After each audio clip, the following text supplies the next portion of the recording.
number one fan. I'm your number one fan. Gotta understand, I got a plan. Go for what you want, might be what you thought. You gotta take the chance. Gotta understand, I'm your number one fan.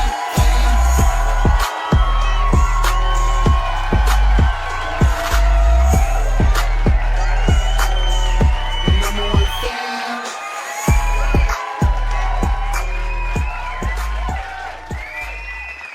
Good evening, everyone, and welcome to another edition of the KSN Podcast, episode number 15 here in the Social Network.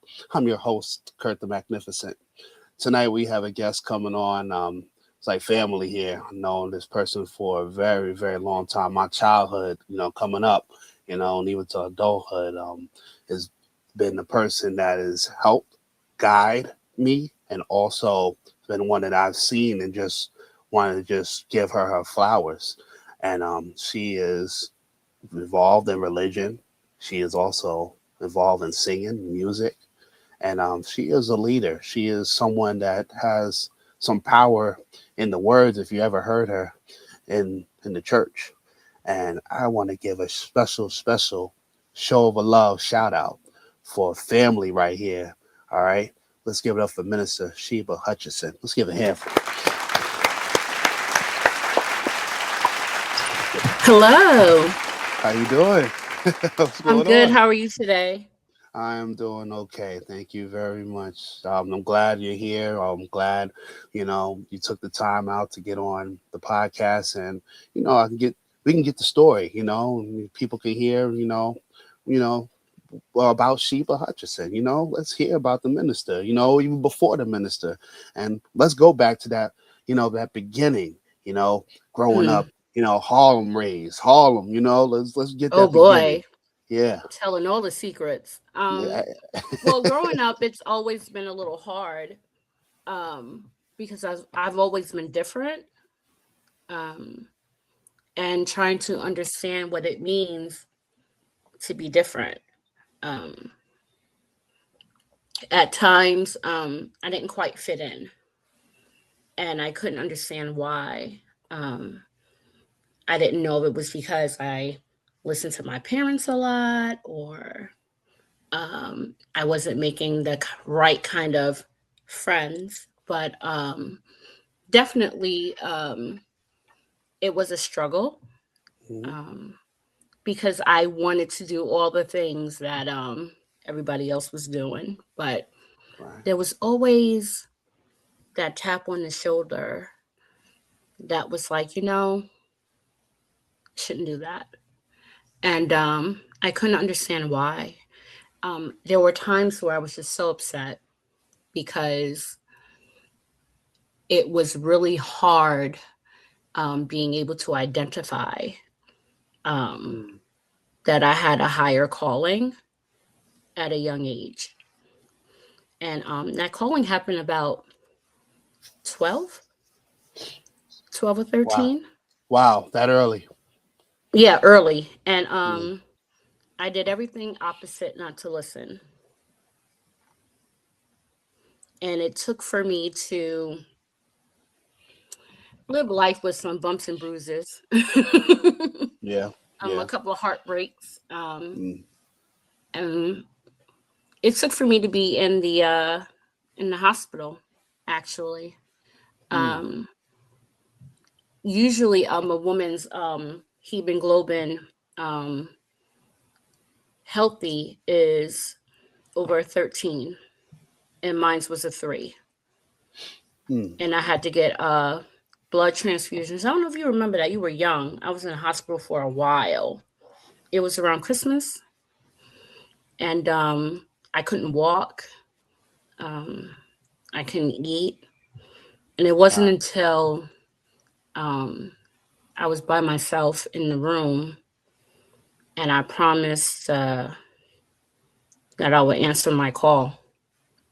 And I was about 24. Okay. Wow. And then, I don't know, I started feeling better, and I couldn't understand why. why? How did she recover so quickly? Yeah. And they don't understand there's a higher doctor, Right. There's Right. someone else that got their hand on it. So Yeah. basically, like, that's how I started into ministry. I tried to go to secular schools, FIT, Yes. art and design, Hmm. and it wasn't enough. It wasn't until I went to Nyack College that I found my place. I found like I was amongst people that understood what I was going through in my transition, Yes. and I felt more comfortable. But I still wanted to do other things. And my life needed to match the life I was trying to live. And again, it was that constant struggle. Um, I used to pray, like, how can I tell my friends I don't do this anymore? But God just started moving them along. That made the road even easier for me. Mhm. And it was a comfort, a true comfort, um, because it was kind of like I was divorcing my old life. Yeah. Yeah. You And know, then you know, someone I, I loved so much, mhm. I was willing to give it all away for this one person. And God moved that person. And I was with that person for about 10 years, you know? Mm. Yeah, they always say there's an expiration date on certain people in your life, Mm-hmm. and sometimes at a certain point you gotta kind of move away or move forward, through that. And just hearing you, and that's everybody, I've had that. There's certain people throughout my life I had to be like, you know what? I see a different path you're going. I'm trying to go on this path. So I Right. need to, we need to move away from each other. Like you said, it's the divorce, a separation. So I can definitely understand that. And in this episode, like I said again, once again, this is like family right here I'm talking to. And before I dive in more to what getting to the ministry part, Sheba and I, we were in the choir together. We grew up in the same church together. All right. Mm-hmm. At the time, Springfield Missionary Baptist Church on Lennox Avenue, 227 Lennox Avenue, between 121st and 122nd. And we were in the choir together. And we were singing them good songs. Them songs you hear from Hezekiah Walker, John P. Mm-hmm. Key, Kurt Franklin. We did all that.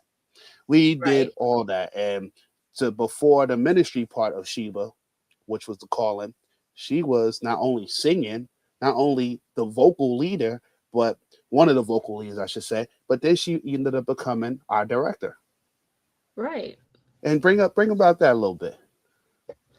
So again, that was hard because now I'm a leader in front of my peers. Right. And it's me being in the forefront. And I was very comfortable in the background. I was cool. I didn't have to give direction. I didn't have to teach. I was fine with that. But then all of that changed. And again, it was such a great experience because I really enjoy singing. I enjoy teaching. Mm-hmm. I enjoy just the different instruments. I enjoyed the company. It was good company. I enjoy going to people's house, getting something to eat in between going to choir anniversaries. Right, I right, enjoy right. packing all Yeah. up in one car, Car. Yeah. Oh yeah. Yeah. getting home, whatever time o'clock, Mm-hmm. battling the other choirs, Yep. because we were better. I don't want to throw no names out, but we were. Um, but I enjoyed the togetherness. Um, and again, it was just the building block of what was next to come. Yeah. You know, it was my stepping stone. Yes. You know, you talk about that, the stepping stone, and getting ready for that next stepping stone after that. Now, the ministry part. What made you want to go and just be like, okay, I'm going to do this? I'm going to make this happen. It was no choice. It wasn't a choice. It was, this is what I was destined to do. Because when I would sing, I would stop singing and start preaching Hmm. in between songs. And I wouldn't even realize what's going on. It was real crazy, actually. It was like a blackout moment. And it happened every single time, to the point where I couldn't get through a verse without preaching. And I think it was when I was in school for music at NYTS. I had to sing Joy. And as I started singing, I started preaching. And the professor was like, you're in the wrong class. And I was like, no, my purse, my check says I'm in the right. He Right, said, class. no, you're in the wrong class Mm. and you need to come back. And I did everything possible not to register on time. I registered extremely late, hoping I wouldn't get in. Right. And I had to write an essay about my journey and why um, I needed to be in this curriculum. And I think it was the selfless part um, that got me in. When I said, you know, I'm nobody. I'm not bigger than the next person. I just want I just want to live right. I want to live out the plan that God has for my life. And I can either do it three ways. I can walk in, I can crawl in, or casket wheel in. Hmm. And I wanted to walk. Right. Right. And they said, you have really good wording with things. You know that's the making of a preacher. And I said, is it? Didn't think about it. And the more I started writing sermons, I started to not worry about revealing the not so perfect parts of me. And I realized that what allows me to connect to people, and people see that I'm real, Wow. you know. Um, Yeah. and that's how I knew. I knew. Well, I've heard you speak, and those, I mean, tell you, the words that come out of your mouth when you're on that pulpit, or you could just be in front of an audience, they definitely are heard, and they're definitely, you know, I can feel it. You know, it's a lot of preachers over the years, me just listening to and hearing, or even ministers, or even people, even leaders, just talking. You know, it's only a handful that I could say that is like gravitate to me. You know, the words, and I always felt like the words and how you put the words in it makes it feel special, to not only to yourself but to the community, to other people that's around it, so they can also share that information to other people. But that's what it's about. It's about each one, reach one, teach Mhm. one, you Yes. know. And I'm a firm believer in you should never keep walking back in the same way you came. Right. Right. Something should be different. Definitely. Even if it's a small little molecule, it should be different on how you view your walk in life in this journey and what impact have you had on someone's life. You know, I really love hearing some good preaching when people are willing to allow themselves to be seen. Hmm. You know what I mean? Yeah. Don't be Definitely. afraid to talk about what you did, what you're Right. still doing, Hmm. what you're trying to not do, what you're trying to get through. You better not Um, start. You better not start. right, I'm all about that. Yeah.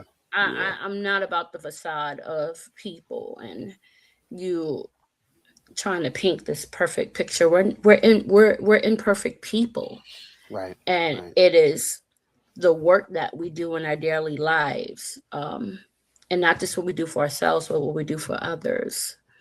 Um, what truly shows the next person really who God is, because God is a person that cares and does for people, not a Yes. person that beats up on people when they're down. It's one thing for me to talk to you about what you could have done in that situation, but how do I continue to uplift you and really be concerned and see about you? Or am I still going to keep talking about you Right. to everybody else? What is that? That's Yeah. not of God. That's of man. And again, that's what makes us imperfect people. That's Right. why we're Right. not perfect. Yeah. But we get the opportunity to have another chance and another chance and another chance to do better. And what do you do with those chances? Do you throw them away? Do you impact somebody's life? Have you fed somebody? Have you given somebody a car ride? Have you done anything? Hmm. You know? But if Yeah. everything has been about just you all day, then you're not doing the work, Mhm. you know? Yeah. Definitely. Like you said, you're not doing the work, and going to the Bible now, I want to ask you this question. Mm. Yes, I want to ask you this. There's a lot of books in the Bible, a lot of books. One of my favorites are Luke, also Job. Those are one of my favorites. But what is your Hmm. favorite book in the Bible that you like to talk about or just like to hear? So I have a scripture that I like, that I kind of cling to. I want to say Jeremiah 29:11. Um, for I know the plans I have for you, declares the Lord, plans for for welfare and not for evil, to give you a future and hope provides reassurance of God's guidance and care. And the reason why I like that is because it reminds us that we're not alone, even though it may feel like it may seem like it in certain situations. You're not by yourself, and that God has a plan for your life. But are you willing to adapt to the plan? Are you willing to follow God's GPS and not your own? See, that's why you got to take yourself out of the situation and really, if don't say, God, I'm gonna do what you say, but you have all these, quotation marks, what you will do and what you won't do. And Right, right, sometimes doing God's will is leaving some people alone. Sometimes doing God's will is, stepping away, like you said, and really following the plan that He has for your life and trusting Him, trusting that God will provide the foundation, you know, and that you will be all right. But one of the stories I will say that I really cling to is the woman with a blood issue, um, because I've had that similar situation, and to be in distress for over 12 years. mhm, And you've gone to every doctor, you've gone to every place possible, give all your money to get well, and you Hmm. can't. But then you find out there's somebody by the name of Jesus that's coming through, and Hmm. all you got to do is touch him That's to get right. well. You know, I love that Yeah. because, during that time, just a little bit of history, um, women were not allowed to come out in the community if they were bleeding. And if you did, they will kill you. Oh. So, because if you touch things in other people, that made them unclean because you're unclean. But the fact this woman didn't care about who she touched, if she was going to die, because she was at her last straw, because she knew who was coming through to get well, I mean, that's amazing. Like, one of the greatest stories you'll ever hear, because she was determined um, to change her situation. Wouldn't it be crazy if we were that determined to change our situation, if we were that determined to get a better education, if we were that determined to treat each other right, if we were that determined to love up on each other, if Right. we had that same determination, Yeah. how much we would accomplish, not just as a person or age group, but as a people, a community, you know, I just think about that, how amazing that is. And it always, Yeah. gives me No. goosebumps. Yeah. Definitely. Definitely. You know, Yeah. the podcast that I'm doing here. I tell a lot of people that this is about sharing. It's about community. It's not even just me and you just putting something out there. It's for everybody. It's about the stories. It's about information. And that's what you did. You just giving us some jewels and information that that could maybe inspire somebody because that people could talk about. And I'm glad that you came on. To get that information here to me. And I want to I'm ask you glad one as more. well. Yeah, definitely. I want to ask you one more question before we Okay. get off. Then I ask this to a lot of people that's involved in the church, and people that's not even involved in the church, a lot of ministers, a lot of preachers. And I want to ask you, I want you to give me your brief answer. Hmm. Adam and Eve, right? We know about Hmm. the forbidden fruit. The- We know Hmm. about that. Hmm. If the fruit wasn't eaten, do you think we would live longer? Hmm. This was actually a debate in one of my classes.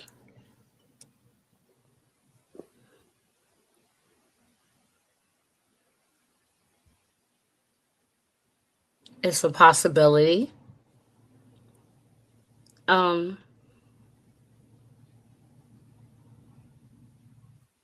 hmm. We can always come back to that another time. We may have to, I because want, I want. the Go ahead. question Go ahead. I've always had was, if it wasn't touched, will we have to endure and suffer as much as we do? Yeah. We can come back another time, and I want you to come back again if that's possible. If that's okay, Oh, of course. Okay. Well, I appreciate you coming on this episode, and like again, your family. I love you. You're like a Oh, big thank you. sister. The You're love like a is there big as sister to me. well. Yeah, definitely. And I appreciate you again, once again, coming on. And this is Minister Sheba Hutchinson. All right. And any little information, you want, throw out there that you can, like, if they want to hear you, or, want to give a little Oh, shout out, or, you know, well, what's your Instagram? You got an Instagram or Facebook? I don't know. You got anything like that? well, my Facebook is still Shay Berry. It's my maiden Okay. name. My sister posts the times that I preach, And I am an officer of the Baptist Ministers Conference in the Bronx. So there's certain Tuesday nights that I preach. So All right. That's cool too. Okay, cool. Well, thank you again, Sheba. I really appreciate this, and you can stay on real quick as an outro go off. And to everybody, perfect. And to everybody who's watched and who is listening to this, thank you for watching another edition here on the KSN Podcast. I am Kurt the Magnificent. Peace, love. You already know. Have a good night, y'all. Number one fan, I'm your number one fan. Gotta understand, I got a plan. Go for what you want, might be what